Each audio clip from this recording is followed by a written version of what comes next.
டயரா sir? நானும் driver தான் sir, நானும் வண்டி ஓட்டணும் தான். சரியா, இது டயரா? நீங்க ஒரு கவர்மெண்ட்டுக்கு பொருளை கொண்டு போறீங்க, அந்த காலதாமதம் அந்த டைம்ல கொண்டு சேர்க்கணும்ல. அடிக்கடி லாரி விபத்துக்களை பார்த்துருப்பீங்க. அதுக்கு காரணம் இவர் சொல்ற விஷயமா கூட இருக்கலாம். அதாவது கிரிப் இல்லாத டயரை வாகனத்தில் பொருத்தி வண்டியை இயக்கும் போது எவ்வளோ பெரிய திறமையான டிரைவராக இருந்தாலும் சரி, விபத்து ஏற்படுறதுக்கான வாய்ப்பு அதிகமாக இருக்குது.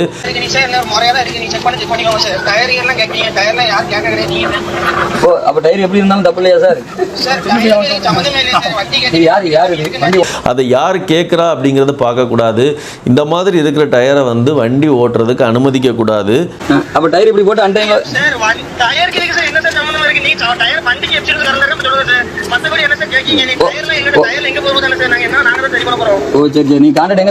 சரி, நல்ல டயரை பயன்படுத்தினீங்க அப்படின்னா தான் விபத்து தடுக்கப்படும்.